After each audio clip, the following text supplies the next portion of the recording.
중국이 블라디미르 푸틴 러시아 대통령이 사망하거나 쿠데타로 실각할 경우를 대비하기 위해 계획을 수립하고 있다는 관측이 나왔습니다. 최근 푸틴 대통령의 건강과 쿠데타 관련 풍문을 고려할 때 중국의 이 같은 계획은 합리적인 선택이라는 분석입니다. 8일 비즈니스 인사이더에 따르면 스웨덴 경제학자이자 러시아와 우크라이나 정부에서 경제고문으로 활동한 이력이 있는 안데르스 오슬룬드는 시진핑 중국 국가주석이 이 같은 상황에 대비해 이미 푸틴을 대체할 수 있는 유력한 대안과 관계를 강화하고 있을 가능성이 높다고 주장했습니다. 그는 시 주석이 미하일 미슈스틴 러시아 총리와 관계를 발전시키고 있다는 점을 주목했습니다. 시 주석은 지난 4월 러시아를 국빈 방문할 당시 미슈스틴 총리와 드물게 1대1 회담을 가졌는데요. 지난 5월에는 리창 중국 총리가 베이징 인민대회당에서 미슈스틴 총리를 만나기도 했습니다. 오슬룬드는 이는 통상적인 의전의 범위를 완전히 넘어선 것이라며 왜 푸틴이 아닌 미슈스틴을 초대했을까라고 의혹을 제기했습니다.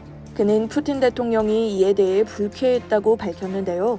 그러면서 미슈스틴 총리가 러시아 안전보장이사회 회의에 불참한 것을 근거로 들었습니다. 또 중국이 푸틴을 넘어 러시아에서 대안적인 관계를 구축하려 할 수도 있다는 가장 좋은 근거라고 분석했습니다. 세무공무원 출신 관료로 명성을 쌓아온 미슈스틴 총리는 푸틴의 후계자를 논할 때 거론되는 유력 후보가 아니었습니다.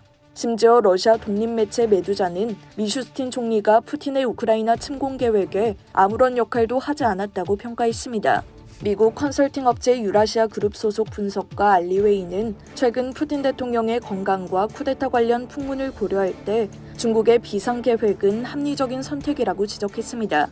그는 푸틴의 건강에 대한 지속적인 소문과 우크라이나에서 러시아의 패배가 푸틴의 통치를 약화할 수 있다는 추측을 고려할 때 미국과 중국을 포함한 여러 국가가 푸틴 이후에 다양한 미래를 구상하고 있으며 러시아 정치 외교 정책에 대한 각각의 의미를 평가하고 있을 것이라고 설명했습니다.